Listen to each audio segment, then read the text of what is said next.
بھارتی سرپرستی میں تمام دہشت گردوں سہولت کاروں اور معاونین کے ساتھ بغیر کسی رعایت کے نمٹا جائے گا۔ فیلڈ مارشل سید عاصم منیر کی زیر صدارت کور کمانڈرز کانفرنس۔ فورم نے دہشت گردی جرائم اور سیاسی مفادات کے درمیان گٹھ جوڑ کو یکسر مسترد کر دیا۔ قومی یکجہتی، سلامتی اور استحکام کو نقصان پہنچانے کی کسی کو اجازت نہیں دی جائے گی۔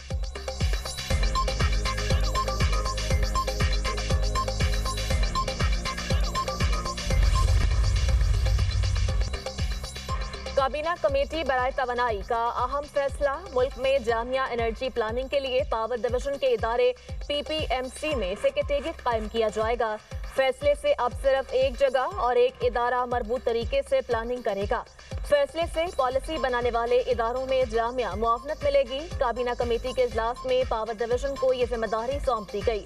پاور ڈویژن کو انرجی پلاننگ میں انرجی کے تمام ذریعوں بالخصوص گرین انرجی کے فروغ میں مدد ملے گی۔ فیصلے کے تحت صوبائی اور وفاقی حکومتوں کے انرجی سے متعلق ضروریات، کھپت اور پیداوار کے حوالے سے مشترکہ اور مربوط پلاننگ کی جائے گی۔ کابینہ کی توانائی کمیٹی نے بجلی کی ویلنگ سے متعلق بھی اہم فیصلہ کر لیا۔ فیصلے کے مطابق مسابقتی پروسیس منظوری، شرکت اور دیگر اہم معاملات کی منظوری دے دی گئی۔ بجلی کے آکشن سے متعلق طریقہ کار کی بھی منظوری دی گئی۔ حکومت کے وعدوں کے مطابق اب نئے بجلی کے معاہدے نہیں ہوں گے۔ اب حکومت بجلی کی خریداری سے نکل گئی۔ فیصلے کے بعد 800 میگا واٹ کے مسابقتی بولی کا عمل شروع ہو جائے گا۔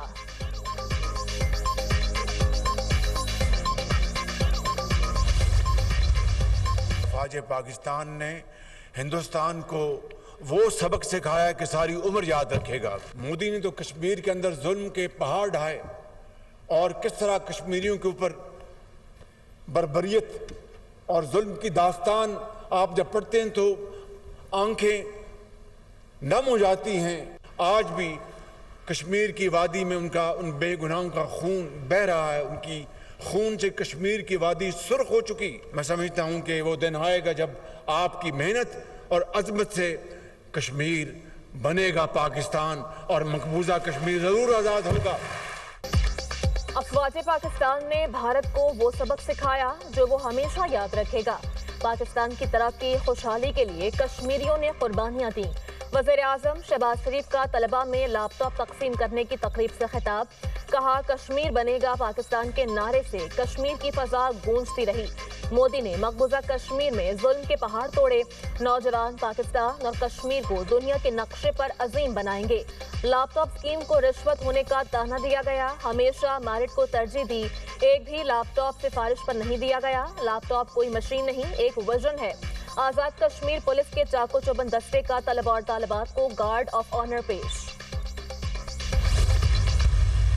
ہم نے جو اسٹرکچرنگ کی تھی وہ اس طرح کی تھی کہ ہمیں بھی پیسے ملیں تو ہمیں 10 بلین کیش آئے گا اور ہماری جو ایکویٹی ہوگی اس کی ویلیو 45 ارب ہے، تو 55 بلین گورنمنٹ کو ویلیو ملے گی اور 125 بلین جو کہ پی آئی کی ریکوائرمنٹ ہے وہ اس کے اندر جائے گا، تو ٹوٹل 180 بلین کی ویلیویشن ہے پی آئی۔ قومی ایئر لائن کی نجکاری سے حکومت کو 55 ارب روپے ملیں گے۔ 10 ارب روپے کیش ملے گا۔ 45 ارب روپے کی حکومتی اکویٹی ہوگی۔ سرمایہ کاری میں اضافہ ہوگا۔ قومی ایئر لائن کی نجکاری شفاف انداز میں ہوئی۔ مشیر نجکاری محمد علی کا اظہار اطمینان۔ کہا نجکاری سے قومی ایئر لائن کی عظمت رفتہ رفتہ بحال ہوگی۔ حکومت کا کام کاروبار چلانا نہیں، نجکاری کے پورے عمل میں وزیر اعظم کی رہنمائی حاصل رہی۔ فیلڈ مارشل کا سارے معاملے میں اہم کردار رہا۔ PIA سالانہ 40 لاکھ مسافروں کو سہولت فراہم کرتی ہے۔ اس کے لینڈ روٹ سب سے بڑا اثاثہ ہے۔ قومی ایئر لائن کے پاس 30 سے زائد جہاز ہیں۔ PIA کے 7 ایئر کرافٹ 12 سے 15 سال پرانے ہیں۔ قومی ایئر لائن کے 18 جہازوں میں سے 12 لیز پر ہیں۔ 2015 سے 24 تک PIA نے 500 ارب روپے کا نقصان کیا۔ PIA کو نہ بیچتے تو 2 سال بعد شاید یہ اڑان ہی نہ بھر پاتی۔ نجکاری میں PIA کی جائیدادیں شامل نہیں۔ PIA کے مجموعی طور پر 191 ارب سے زائد کے اثاثہ جات ہیں۔ قومی ایئر لائن کے ذمے 182 ارب سے زائد کے واجبات ہیں۔ PIA کی نجکاری تاریخی لمحہ تھا۔ وزیر اعظم کی ہدایت پر نجکاری کا عمل ٹی وی پر دکھایا گیا۔ وفاقی وزیر اطلاعات عطا اللہ تارڑ نے کہا قوم نے پہلی بار نجکاری ہوتی دیکھی۔ ماضی میں پی ٹی آئی رہنما کے بیان پر یورپ اور امریکہ کے روٹس بند ہوئے، ہماری حکومت میں دوبارہ یہ روٹس کھلے۔ حکومت سنبھالتے ہی فیصلہ کیا نقصان والے اداروں کی نجکاری ہوگی۔ ہم جب آئے تو نعرہ لگایا تھا گورنمنٹ کا کام کاروبار کرنا نہیں، اب عوام کا ٹیکس پی آئی اے کے نقصانات پورے کرنے میں نہیں لگے گا۔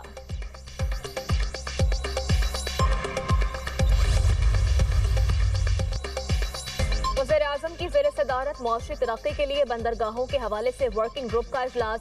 کاروباری برادری کے لیے بندرگاہوں پر سہولیات اور اصلاحات پر سفارشات پیش۔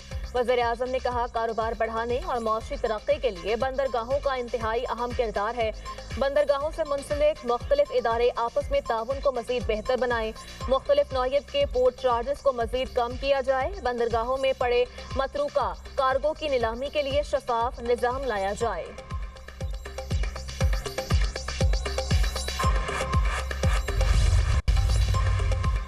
قومی اسمبلی کی قائمہ کمیٹی برائے دفاع کا اجلاس۔ پی آئی اے کی نجکاری کا اقدام تاریخی قرار۔ چیئرمین کمیٹی نے کہا نجکاری کے بعد ایئر لائن ترقی کرے گا۔ سیکرٹری دفاع نے کہا پی آئی اے ایک پبلک ہولڈنگ کمپنی رہے گی۔ پی آئی اے کے جہاز اور روٹس پرائیویٹائز ہوئے ہیں، قومی ایئر لائن کے اثاثے ہمارے پاس موجود ہیں، اثاثے بیچ کر قرضے اتاریں گے۔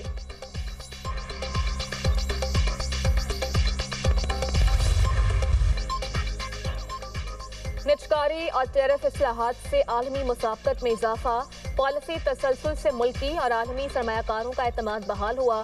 وزیر خزانہ محمد اورنگزیب کا امریکی جریدے یو ایس اے ٹوڈے کو انٹرویو، کہا پاکستان بحرانوں سے نکل کر عالمی معیشت کا حصہ بن رہا ہے۔ معاشی استحکام کے بعد برآمدات پر مبنی ترقی کا آغاز ہو گیا۔ ٹیکس، توانائی اور سرکاری اداروں میں اصلاحات جاری ہیں۔ پاکستان نے برسوں بعد پرائمری بجٹ اور کرنٹ اکاؤنٹ سرپلس حاصل کر لیا۔ مہنگائی 38% سے کم ہو کر سنگل ڈیجٹ پر آ گئی۔ زر مبادلہ کے ذخائر 14.5 ارب ڈالر سے تجاوز کر گئے۔ آئی ٹی برآمدات 4 ارب ڈالر سے بڑھ گئیں۔ 5 سال میں دگنا ہونے کا امکان ہے۔ خواتین کی تعلیم اور لیبر فورس میں شمولیت معاشی ترقی کے لیے ناگزیر ہے۔ عالمی بینک نے پاکستان کے لیے ایسٹ ایشیا موومنٹ کا تصور پیش کیا، عالمی سرمایہ کاروں کی توجہ کا مرکز بن گئی۔ افغان طالبان رجیم نے افغانستان کی معیشت کو تباہ کر دیا۔ انسانی حقوق کے بغیر افغان طالبان رجیم کی کوئی مالی و قانونی حیثیت نہیں۔ اقوام متحدہ کی کاؤنٹر فائنینسنگ ٹیررزم رپورٹ کے مطابق 2025 کے اوائل میں افغانستان کی جی ڈی پی میں 6.5% کمی ریکارڈ کی گئی۔ افغان معیشت کی تباہی کے باعث بے روزگاری 75% تک پہنچ گئی۔ معاشی تباہی کے باعث 3 کروڑ سے زائد افراد شدید غربت کا شکار ہیں۔ اقوام متحدہ کی رپورٹ کے مطابق فتنہ الخوارج اور داعش خراسان افغان سرزمین سے بدستور دہشت گرد کارروائیوں میں مصروف ہیں۔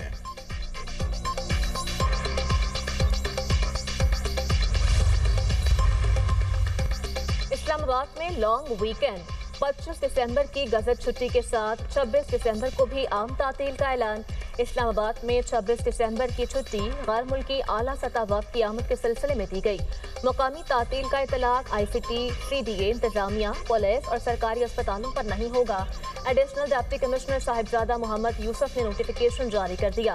یوم قائد اور کرسمس تقریبات، اسلام آباد کو انتہائی خوبصورتی سے سجا دیا گیا۔ مختلف مقامات پر کرسمس ٹریز اور رنگ برنگے قمقموں کی بہار، مارکیٹوں اور بازاروں میں بھی رونقیں بڑھ گئیں۔